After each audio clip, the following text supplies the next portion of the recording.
بسم اللہ الرحمن الرحیم۔ السلام علیکم۔ آج میں بہت خوش تھا۔ اپنی بیوی کے منہ سے اپنے لیے محبت کے 2 بول سننے کو میرے کان ترس رہے تھے۔ میری امی نے مجھے بتایا تھا کہ تمہاری بیوی شادی سے پہلے ہی تمہیں پسند کرنے لگی ہے۔ اماں جب بھی شادی سے پہلے ان کے گھر جایا کرتی تھی، ہمیشہ آ کر مجھے یہی بتاتی کہ تمہاری ہونے والی بیوی مجھے دیکھتے ہی خوش ہو جاتی ہے، اس کی آنکھوں میں ایک عجیب سی چمک آ جاتی ہے۔ میں جان گیا تھا میں اس کے لیے بہت خاص ہوں، وہ واقعی میں مجھ سے محبت کرتی تھی۔ میں اس بات کو جاننے کے بعد اس سے ملنے کے لیے اور بھی بےتاب ہو گیا تھا۔ جو عورت مرد سے محبت کرتی ہے، دنیا میں اسے عزیز کچھ نہیں لگتا۔ میں نے جب اپنی بیوی کے پاس جانا تھا تو میرے دل میں بہت زیادہ خیالات اور الفاظ تھے جو میں اسے کہنا چاہتا تھا، لیکن جیسے ہی میں اپنی بیوی کے کمرے میں داخل ہوا، میرے حواس میرا ساتھ چھوڑ گئے۔ خوشبو کے مہکے اس کمرے میں بیٹھی وہ کسی ریشم کی طرح لگ رہی تھی، بے انتہا خوبصورت، اور اتنی خوبصورت کہ اسے دیکھ کر کسی کا بھی ایمان بہک جائے۔ میں اس کی طرف بے اختیار آگے بڑھتا ہی چلا گیا۔ مجھے دیکھ کر وہ بھی مسکرائی، لیکن پھر اچانک جیسے اسے کچھ یاد آ گیا ہو، میری طرف دیکھ کر بے بسی سے بولی، آپ ذرا سامنے کرسی پر ہی بیٹھ جائیں۔ اس نے یہ بات پہلی بار منہ سے کہی تھی۔ اب ظاہر ہے ایک بات اس نے مجھے کہی تھی تو میں اس کا الٹ تو نہیں کر سکتا تھا۔ میں سامنے کرسی پر ہی بیٹھ گیا اور اسے ایک نظر دیکھنے لگا۔ وہ بے انتہا خوبصورت تھی۔ میں اسے دیکھتا رہا مگر میری آنکھیں نہیں پڑ رہی تھیں۔ میں اس کی محبت میں قصیدے پڑھنے لگا۔ وہ میری باتیں سنتی رہی، اس کی نظریں دروازے پر ہی جمی ہوئی تھیں۔ اوہ اچھا، تو تمہیں دروازے سے مسئلہ ہے؟ چلو میں دروازہ بند کر دیتا ہوں۔ میں نے آگے بڑھ کر دروازے کو بند کیا۔ اس کی سانس میں سانس آئی، لیکن پھر وہ اچانک دوبارہ پریشان ہو گئی اور خوفزدہ نگاہوں سے مجھے دیکھنے لگی۔ کیا ہوا ہے؟ اب تمہیں کس بات کا ڈر ہے؟ ہماری شادی ہو چکی ہے، تم نے مجھ سے جو کہنا ہے کہہ دو۔ میں اس بات پر تمہیں بے حیا نہیں سمجھوں گا۔ میں ان مردوں میں سے نہیں ہوں جو بیوی کی محبت کو بے حیائی کہتے ہیں۔ میں تو تمہاری محبت کا ترسا ہوا ہوں۔ میں بھی تم سے اتنی ہی محبت کرتا ہوں جتنی تم مجھ سے کرتی تھی۔ یہ سن کر میری بیوی کچھ خوش تو ہوئی، لیکن ابھی بھی پریشان بیٹھی تھی۔ پتہ نہیں اسے کیا پریشانی تھی۔ آپ ادھر دور ہی بیٹھے رہیے، اس نے مجھے ہاتھ کے اشارے سے قریب آنے سے منع کیا۔ میں جو اس کے پاس جانا چاہتا تھا، اس کی اس طرح اشارہ کرنے پہ مجھے برا بھی لگا۔ میں دور ہو کر بیٹھ گیا۔ تم ایسا کیوں کہہ رہی ہو؟ کیا تمہیں میں پسند نہیں ہوں؟ اللہ نہ کرے، آپ مجھے اپنی جان سے بڑھ کر عزیز ہیں، مجھے پسند بھی ہیں، لیکن آپ میرے پاس مت آئیے۔ کیوں؟ یہ تم کیسی باتیں کر رہی ہو؟ میں تم سے باتیں کرنا چاہتا ہوں۔ ویسے میں تمہاری اتنی عزت کرتا ہوں، اگر تم مجھے ساری رات ایک ٹانگ پر کھڑا ہونے کے لیے کہو گی نا تو میں کھڑا رہوں گا، تمہاری ہر بات مانوں گا۔ لیکن دیکھو، اگر میں کوئی بات مان رہا ہوں تو مجھے اس کے پیچھے کی وجہ بھی تو معلوم ہونی چاہیے۔ مجھے کم سے کم یہ تو بتا دو کہ تم جو کہہ رہی ہو اس کے پیچھے وجہ کیا ہے؟ کیا تم سچ مجھ سے محبت کرتی ہو یا نہیں؟ جی ہاں، میں آپ سے بے انتہا محبت کرتی ہوں، لیکن دیکھیے، کچھ باتوں کی وجہ ایک دم نہیں بتائی جاتی، کچھ چیزیں مصلحت کے تحت کی جاتی ہیں، اور میں بھی ایسا ہی کر رہی ہوں۔ آپ سے درخواست کرتی ہوں کہ آپ پیچھے ہی رہیے۔ ٹھیک ہے، میں آگے نہیں آؤں گا، میں پیچھے ہی بیٹھا رہوں گا، لیکن اس کے لیے ایک شرط ہے۔ میں کھڑا ہو گیا، گویا اس کے قریب آنے کے لیے۔ کیا شرط ہے؟ اس نے سانس روک کر پوچھا۔ وہ یہ کہ آپ مجھے قریب نہ آنے کی وجہ بتا دو۔ اچھا، بتا دوں گی، لیکن آپ وعدہ کریں آپ یہ بات کسی کو نہیں بتائیں گے، اس نے سرگوشی والے انداز میں بڑی رازداری سے کہا تھا۔ ہاں ہاں، پکا وعدہ، مجھے میرے مرحوم باپ کی قسم، میں کسی کو نہیں بتاؤں گا۔ تمہاری کمزوری اور کمی بھلا کسی کو بتا سکتا ہوں؟ میں ہرگز نہیں اپنے گھر والوں کو بھی بتاؤں گا۔ اس نے دوبارہ سے مجھے اس بات کی تصدیق چاہی کہ میں اپنے گھر والوں کو بھی یہ بات نہیں بتاؤں گا۔ دراصل مجھے وبا ہے۔ کون سی وبا؟ یہی جو آج کل پھیلی ہوئی ہے؟ تو کیا میں کسی بیماری سے ڈرتا ہوں؟ پر مجھ سے اس طرح کے بیہودہ مذاق تو نہ کرو۔ جانتا ہوں کہ تم صحت کی اچھی صورتحال میں ہو، تو بھی کوئی بیماری نہیں۔ میں سچ کہہ رہی ہوں، مجھے وبا ہے، اور میں بالکل بھی نہیں چاہتی کہ یہ بیماری آپ کو بھی لگ جائے۔ تھوڑے دن صبر کریں، مجھ سے دور رہیے، بالکل جیسے اجنبی یا بازار چلتے لوگ ایک دوسرے سے دور رہتے ہیں۔ اگر آپ ذرا بھی میرے قریب آئے تو یہ بیماری آپ کو بھی لگ سکتی ہے۔ اس نے مجھے بڑے مضبوط لہجے میں یہ بات کہی تھی۔ ان دنوں وبا بھی پھیلی ہوئی تھی۔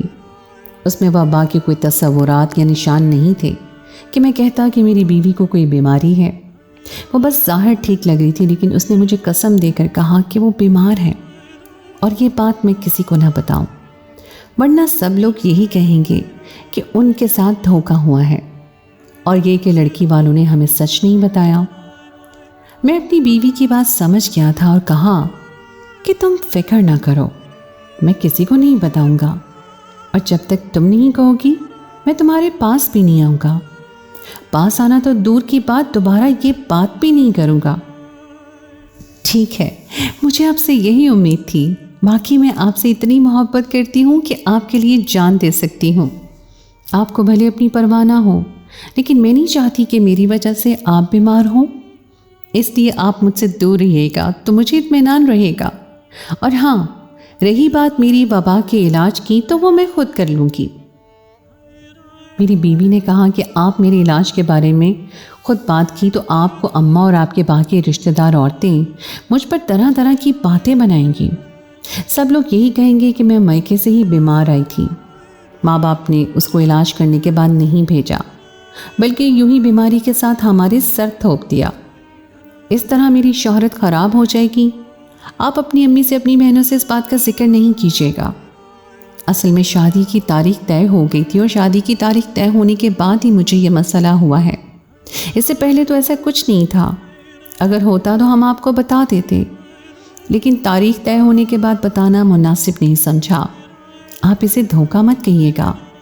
میں بھی آپ سے محبت کرتی ہوں، لیکن مجھے آپ کی زندگی اور آپ کی صحت زیادہ عزیز ہے۔ بیوی کی بات سن کر میں پریشان بھی ہوا، لیکن مجھے اس بات کی خوشی تھی کہ اس نے مجھے اپنے پاس آنے سے اس لیے نہیں روکا کہ وہ کسی اور سے محبت کرتی ہے، بلکہ وہ سچ مچ میری جان کے بارے میں فکر مند تھی۔ میں نے اپنی ذاتی زندگی کے بارے میں پہلے بھی کسی کو نہیں بتایا تھا، اور اب بھی نہیں بتانا چاہتا تھا، سو میں نے اس بات کو اپنی امی اور بہنوں سے دور رکھا تھا۔ صبح ہوئی تو میں اپنے کمرے میں واپس آیا۔ رات کو میں اپنے کمرے سے باہر چلا گیا تھا، کیونکہ میں اپنی بیوی کی کسی بھی بات کو رد نہیں کرنا چاہتا تھا، وہ بھی اس وقت جب میری بیوی مجھ پہ بے پناہ محبت کرنے والی تھی، اور شادی سے پہلے سے لے کر اب تک اس دن کا انتظار کرتی آئی تھی۔ میں اب اس کو بھی سمجھنا چاہتا تھا، اس لیے بس خاموشی سے اس کی باتیں مانتا رہا۔ صبح میں اپنی بیوی کے کمرے میں آیا تو وہ تیار بیٹھی ہوئی تھی۔ اس نے زرد رنگ کا جوڑا پہن رکھا تھا۔ مجھے لگا شاید گھر میں مہمانوں سے ملنے جلنے کے لیے وہ تیار ہونا چاہتی ہے، لیکن اس نے تو عجیب بات کر دی۔ متصر، کیا آپ مجھے میری امی کے گھر چھوڑ آئیں گے؟ اس نے بڑی بے رخی سے مجھ سے بات کی تھی۔ ہاں، چھوڑ تو آؤں گا، لیکن تم لوگوں کی رسمی کیا ہے میں نہیں جانتا۔ ہمارے ہاں تو یہ ہوتا ہے کہ میکے والے لڑکی کے لیے ناشتہ لے کر سسرال آتے ہیں، اور پھر لڑکی اسی شام کو اپنے سسرال سے میکے چلی جاتی ہے۔ میری بات سن کر اس نے ماتھے پہ ہاتھ مارا، بولی، آپ کی عقل کو کیا ہو گیا ہے؟ ہمارے ہاں یہ رسم نہیں ہے، ہمارے ہاں کی رسمیں مختلف ہیں، اور پھر آپ کو تو پتہ ہے کہ رسمیں آپ کو ہماری ماننی پڑیں گی کیونکہ ہم لڑکی والے ہیں۔ اس نے شوخی سے کہا تو میں سب کچھ بھول گیا تھا۔ میں نے تو اس کی یہ بات بھی مان لی، لیکن اماں کو یہ بات اچھی نہیں لگی۔ کہنے لگی کہ بیٹا ایسا تو نہیں ہوتا، آج سب لوگ یہاں آئے ہوئے ہیں، ابھی ہمارا ولیمہ بھی نہیں ہوا، تمہاری بیوی کو میکے جانے کی پڑ گئی ہے، یہ کیسے ہو سکتا ہے؟ آخر اس کی کوئی وجہ ہوگی، ایسی عجیب و غریب رسمیں تو ہم نے کبھی نہیں دیکھی۔ بیٹیاں ولیمے سے پہلے واپس میکے تو نہیں جایا کرتی۔ امی کی بات بھی صحیح تھی، میں نے کبھی نہیں سنا تھا کہ ولیمے سے پہلے کوئی دلہن اپنے ماں باپ کے گھر چلی جائے، لیکن میری بیوی خواہ مخواہ ضد لگائے بیٹھی تھی۔ میں نے کہا کہ کیا میں تمہارے امی ابو کو بتا دوں؟ کہنے لگی نہیں ہرگز نہیں، میں ان کو سرپرائز دینا چاہتی ہوں۔ آپ میرے امی ابا کو نہیں کہنا کہ میں ان کے گھر آ رہی ہوں۔ میں اپنی بیوی کی ہر بات مانتا بھی جا رہا تھا اور مجھے برا بھی لگ رہا تھا۔ گھر میں اس کی ماں کے گھر چھوڑ آیا۔ کہنے لگی آپ فکر نہ کریں، بس 2 گھنٹے امی سے ملوں گی اور واپس آپ کے ساتھ آ جاؤں گی۔ وہ اپنی اماں سے ملنے کے لیے چلی گئی، لیکن میں نے دیکھا اس نے مجھے اپنے گھر نہیں بلایا، بلکہ وہ خود ہی اندر چلی گئی۔ اس نے مجھے یہ کہا کہ وہ اپنی اماں سے کوئی ضروری بات کرنا چاہتی ہے۔ مجھے بھی یہ لگا کہ جیسے وہ مجھ سے کوئی بات چھپا رہی ہو اور خواہ مخواہ اپنی ماں کے گھر جانے کا بہانہ بنا رہی ہے۔ میں نے خاموشی اختیار کر لی، کیونکہ میں ابھی اسے دیکھنا چاہتا تھا، اسے جاننا چاہتا تھا۔ میں چاہتا تھا کہ پہلے اسے سمجھ لوں اور اسے سمجھنے سے پہلے اور کوئی ایسی بات نہ کروں جس سے مجھ پر ہی شک کرنے لگے، اسے یہ لگے کہ میں اس پر یقین نہیں کر رہا۔ اس کے باوجود بھی میں خاموش رہا۔ تھوڑی دیر کے بعد میں اپنی گاڑی وہیں سے ہٹا کر دوسرے راستے پر آ گیا۔ میری بیوی نے فوراً مجھے کال کی۔ مجھے لگا کہ شاید اسے اپنی غلطی کا احساس ہو گیا ہے۔ مجھ سے کہنے لگی کہ آپ بھی واپس آ جائیں میری امی ابا سے ملنے، لیکن اس نے سرکوشی کے انداز میں مجھ سے یہ بات کی تھی کہ اماں آپ سے کہیں گی کہ اندر آ جاؤ تو آپ نے منع کر دینا ہے۔ اس نے ایسا ہی کیا، اپنی ماں سے میری بات کروائی۔ میری ساس نے میری خیر خیریت پوچھی اور پھر کہنے لگی کہ بیٹا تم اندر کیوں نہیں آئے؟ میں نے کہا کہ آنٹی میں فی الحال مصروف تھا، مجھے کچھ ضروری کام تھے، ولیمے کے انتظامات کرنے ہیں، اس لیے میں نہیں آ سکا، اور پھر بعد میں اپنے گھر چلا جاؤں گا، اسے بھی ساتھ لیتا ہوا جاؤں گا، بعد میں آپ سے ملاقات ہو جائے گی۔ میری بیوی نے اس بات پر میرا شکریہ ادا کیا اور کہا کہ آپ دنیا کے سب سے اچھے شوہر ہیں۔ اس کی باتیں محبت والی تھیں، اس لیے میں اس پر یقین کر رہا تھا۔ کسی بات پر بھی مجھے کوئی اعتراض یا پھر اختلاف نہیں تھا۔ تھوڑی دیر کے بعد وقت کا پتہ ہی نہیں چلا، 2-3 گھنٹے گزر گئے۔ دوبارہ سے میری بیوی کا فون آیا، مجھ سے کہنے لگی کہ اب آ کر مجھے لے جائیں۔ ابھی 2 گھنٹے ہی ہوئے تھے، میں اسے لینے کے لیے چلا گیا۔ میں گیا تو اب اس کی اماں کے تاثرات مختلف تھے، ان کے چہرے پہ پریشانی تھی اور وہ بہت زیادہ پریشان لگ رہی تھیں، ٹوٹی ہوئی معلوم ہو رہی تھی۔ کیا بات ہے آنٹی، آپ کو میری کوئی بات یا اچھی نہیں لگی؟ نہیں بیٹا ایسی بات نہیں ہے، بس بیٹیوں کے نصیب کے لیے انسان پریشان ہی رہتا ہے۔ آج یہ میرے گھر سے جا رہی ہے تو لگتا ہے کہ دوبارہ سے رخصت ہو رہی ہے۔ میری ساس نے جو بات کی تھی وہ ان کی پریشانی کی وجہ نہیں تھی، مجھے تو ایسا لگ رہا تھا جیسے وہ بھی مجھ سے کچھ چھپا رہی ہیں۔ میں نے پھر بھی ان سے زیادہ اصرار نہیں کیا اور اپنی بیوی کے ساتھ گھر واپس آ گیا۔ سارا راستہ میری بیوی گاڑی کے پیچھے سیٹ پر بیٹھی رہی اور میں گاڑی کے شیشے میں دیکھ رہا تھا۔ اس کی آنکھیں 2-3 بار نم ہوئیں۔ اس قدر پریشان تھی کہ میں سوچ بھی نہیں سکتا تھا کہ اسے کیا پریشانی ہوگی، لیکن یہ میری زندگی کی سب سے بڑی غلطی تھی کہ میں اس کہانی کی جڑ تک نہیں پہنچ پایا۔ اب بھی پچھتاتا ہوں کہ کاش میں اسی وقت اس بات کے پیچھے موجود کہانی کو ڈھونڈتا اور تلاش کرنا شروع کر دیتا تو آج میرے ذہن میں میرے دل پر اتنا بڑا پچھتاوا نہ ہوتا۔ آتے ہوئے میں نے اپنی بیوی سے اس کی طبیعت پوچھی، کہنے لگی کہ اب بہتر ہوں، اماں کی طرف سے کوئی دوائیں بھی اپنے ساتھ لے کر آئی ہوں، یہ کھاؤں گی تو مزید ٹھیک ہو جاؤں گی۔ آپ فکر نہیں کریں، آپ کا مطلب اور مقصد پورا ہونے کے لیے ابھی پوری زندگی پڑی ہے۔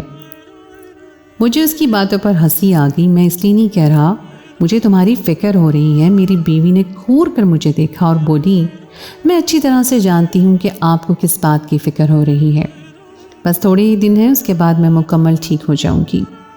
ویسے مجھے تم پر بیماری کا کوئی اثرات معلوم تو نہیں ہوتے؟ میں نے اسے چھیڑا تو کہنے لگی، یہ بیماری بہت مہلک ہے، سانس کی بیماری ہے، ایسا نہ ہو آپ کو بھی لگ جائے۔ اللہ سے معافی مانگا کریں، دعا کریں کہ وہ ہم سب کو محفوظ رکھے۔ میں تو اس لیے زیادہ کسی سے ملتی جلتی بھی نہیں ہوں۔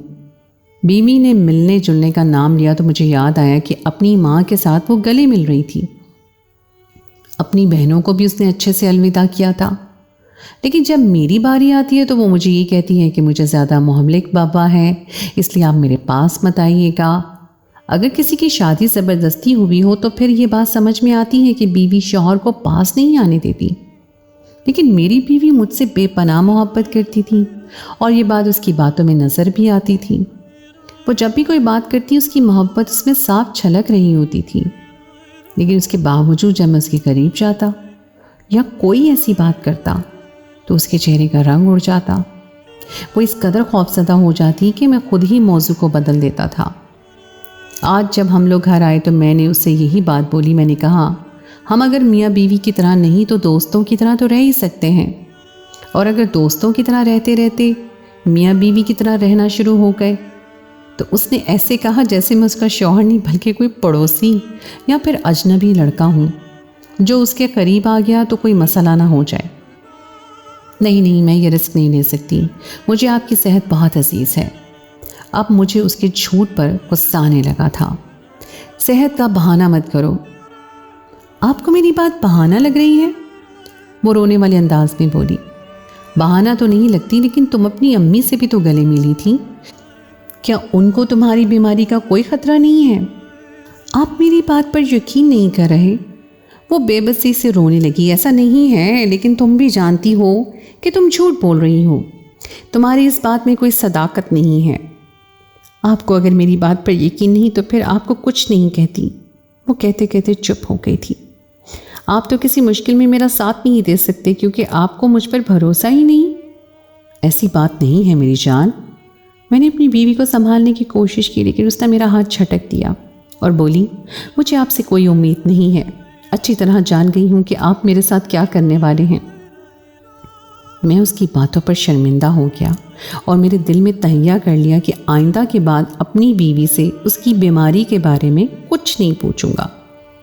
میں گھر سے نکل گیا۔ میں جتنا بھی لاپرواہ ہو جاتا لیکن پھر بھی مجھے اس کی فکر تو تھی۔ میں نے ایک دوست سے ذکر کیا کہ میری بیوی ایسے کرتی ہے۔ کہنے لگا کہ بعض اوقات عورتوں کو کوئی نہ کوئی بیماری ہوتی ہے، تم فکر نہیں کرو، میں تمہیں ایک حکیم کے پاس لے کر جاتا ہوں، وہ حکیم تمہاری بیوی کو دیکھتے ہی بتا دے گا اسے کیا مسئلہ ہے۔ ایک تو ڈاکٹر والے علاج پر مجھے یقین نہیں ہے، وہ بیماری کی جڑ تک پہنچتے 3-4 مہینے لگا دیتے ہیں، تب تک انسان کو کوئی نئی بیماری لگ جاتی ہے۔ حکیم عقل اور حکمت سے علاج کرتے ہیں، ان سے دیکھ کر بتا دے گا کہ کیا مسئلہ ہے۔ لیکن اب صورتحال یہ تھی کہ میری بیوی حکیم کے پاس کبھی بھی جانے کو تیار نہ ہوتی، سو میں نے بہانے سے اسے حکیم کے پاس لے کر جانا تھا۔ سارا منصوبہ مجھے میرے دوست نے بتایا۔ مقررہ دن پر میں اسے لے کر حکیم صاحب کے شفا خانے میں پہنچ گیا تھا۔ میں نے اپنی بیوی سے کہا کہ میں ہم دونوں کے بارے میں کوئی خفیہ باتیں معلوم کرنا چاہتا ہوں۔ خفیہ سے آپ کی کیا مراد ہے؟ میری بیوی نے کہا تو میں نے اسے کہا کہ میں اپنے بچوں اور اپنے مستقبل کے بارے میں کچھ باتیں حکیم صاحب سے پوچھوں گا، وہ نبض اور ہاتھ کی لکیریں دیکھ کر بتا دیں گے۔ میری بیوی اس بات کے لیے راضی ہو گئی۔ ہم حکیم صاحب کے شفا خانے میں پہنچے۔ ان کو بھی میں نے بتا رکھا تھا کہ بیوی کو اس طرح سے مت محسوس کروائیں جیسے وہ کوئی مریضہ ہو، بلکہ آپ اسے جھوٹ موٹ قسمت کا حال بتا دیجیے گا، بعد میں اصل بات آپ نے مجھے بتانی ہے۔ حکیم صاحب نے ایسا ہی کیا۔ بیوی کے جانے کے بعد کہنے لگے، بیٹا تمہاری بیوی کو کوئی ذہنی پریشانی ہے، اس میں وہ اندر ہی اندر گھٹتی جا رہی ہے، اس سے اس کی موت بھی واقع ہو سکتی ہے، اس لیے اگر تم نے اپنی بیوی کا علاج نہیں کروایا تو اس کی جان بھی جا سکتی ہے۔ اس کی ذہنی حالت درست نہیں۔ حکیم صاحب کی بات سن کر میرے تو قدموں تلے سے زمین نکل گئی۔ میں نے فوراً اپنی بیوی کے ساتھ اپنا تعلق بہتر کرنے کا سوچا، لیکن میں اس سے کیا بات کرتا؟ وہ ہر بات پر اس طرح خوف زدہ ہو جاتی جیسے میں اسے کھا جاؤں گا اور اسے نقصان پہنچا دوں گا۔ میں نے دل میں تہیہ کر لیا تھا کہ اب کچھ بھی ہو جائے میں اپنی بیوی کا چیک اپ کرواؤں گا، اس کے ساتھ اپنے تعلق کو مزید مضبوط کروں گا، اتنا مضبوط کہ کم از کم وہ مجھ سے اپنی پریشانی کا اظہار کرے۔ لیکن اس سے پہلے کہ یہ نوبت آتی میرے سر پر ایک قیامت ٹوٹ پڑی، ایک ایسی قیامت جس کا نہ میں نے سوچا تھا اور نہ کبھی گمان کیا تھا۔ میرے تو خیالوں میں بھی نہیں تھا کہ میں اپنی جوانی کے دنوں میں اپنی بیوی سے ہاتھ دھو بیٹھوں گا۔ ایک دن میں اٹھا تو میری بیوی بے حس و حرکت پڑی ہوئی تھی۔ میں نے اسے ہلانے کی کوشش کی لیکن اس نے کوئی جواب نہیں دیا۔ میں نے جلدی جلدی اس کی سانس نبض چیک کی تو اس کی سانس رک چکی تھی اور نبض بھی نہیں چل رہی تھی۔ مجھے سخت گھبراہٹ طاری ہو گئی۔ میں نے گھر والوں کو جمع کیا، ہم سب میری بیوی کو لے کر ہاسپٹل چلے گئے۔ ڈاکٹرز نے بھی اس کی موت کی تصدیق کر دی۔ پھر ظاہر ہے پولیس کیس تو بننا تھا، کیونکہ ہماری شادی نئی نئی ہوئی تھی۔ اب سب کو یہی جاننا تھا کہ آخر میری بیوی کی موت اچانک کیسے ہوئی۔ ڈاکٹرز نے بتایا کہ میری بیوی زہریلی دوا کھانے سے اس دنیا سے چلی گئی ہے۔ سب کے سوالات اب مجھ پر ہی اٹھنے لگے تھے۔ سب کو مجھ پر ہی شک ہو رہا تھا کہ میری بیوی نے شادی کے کچھ ہی دن میں خودکشی کیوں کی۔ وہ تو اللہ بھلا کری میری بیوی کی نیک فطرت کا، جس نے مجھے پولیس کے چنگل میں پھنسنے سے بچا لیا۔ اس نے مرنے سے پہلے خط چھوڑا تھا، اور وہ خط دل دہلا دینے والا تھا۔ اسے پڑھ کر میرا کلیجہ پھٹ گیا، اور میں سوچنے لگا کہ کاش وہ مجھے مرنے سے پہلے یا پھر موت کو اپنی منزل سمجھنے سے پہلے مجھ سے اس بات کا ذکر کر لیتی، تو میں اس کی ساری پریشانی کو اپنے دامن میں سمیٹ لیتا۔ زیادہ سے زیادہ میں اس کے ساتھ اظہار ناراضگی کرتا، لیکن کم از کم اسے اس بھیڑیے کے رحم و کرم پہ نہ چھوڑتا جو اسے مجھ سے دور رہنے کے لیے اکسا رہا تھا۔ میری بیوی سے جوانی کے دنوں میں، بلکہ اوائل جوانی کے دنوں میں غلطی ہو گئی کہ اس نے ایک لڑکے سے دوستی کر لی۔ وہ لڑکا اس کے ساتھ مخلص نہیں تھا، اسے شادی کے لارے دیتا رہا، لیکن آخر کار شادی بھی نہیں کی اور اسے یوں ہی بیچ راستے میں چھوڑ دیا۔ اتنے دنوں اور اتنے سالوں کی گفتگو، اس میں انسان بہت کچھ ایک دوسرے انسان کے ساتھ تصویریں بھی بھیجتا ہے، خط بھی لکھتا ہے، اور بھی کافی سارے معاملات ہوتے ہیں، لیکن دوسرے کی کمزوریاں انسان کے ہاتھ آ جاتی ہیں۔ میری بیوی کی بھی کچھ کمزوری اس شخص کے پاس تھی۔ اس کے بنا پر وہ اسے بلیک میل کرتا کہ تم اپنے شوہر کے قریب نہیں جاؤ گی، ورنہ میں تمہیں تمہاری زندگی کو جہنم بنا دوں گا۔ میری بیوی مجھ سے ملی، میرے بارے میں سنا تو اسے محبت ہو گئی مجھ سے۔ وہ اپنا گھر بسانا چاہتی تھی، لیکن وہ لڑکا بڑا خبیث طبیعت کا مالک تھا۔ وہ نہ اسے خود بسا سکا، نہ اسے بسنے دیا۔ وہ ہر وقت اسے تنگ کرتا اور یہی کہتا کہ اپنے شوہر سے دور رہو۔ اگر مجھے کسی بھی طریقے سے پتہ چلا کہ تم اس کے قریب گئی ہو تو میں تمہارے لیے وہ عذاب کھڑا کروں گا کہ ساری زندگی تم کسی کو منہ دکھانے کے لائق نہیں رہو گی۔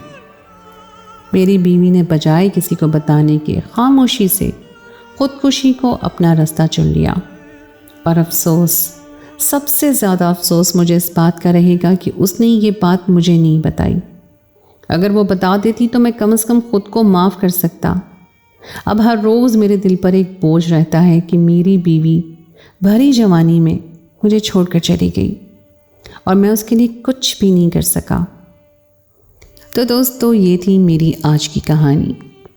امید ہے آپ کو آج کی کہانی پسند آئی ہوگی۔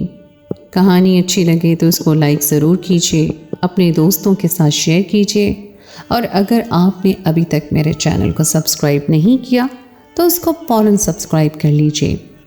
ساتھ ہی لگے بیل کے بٹن کو بھی پریس کر دیں تاکہ آپ کو میری آئندہ آنے والی کہانی کا نوٹیفیکیشن بر وقت مل سکے۔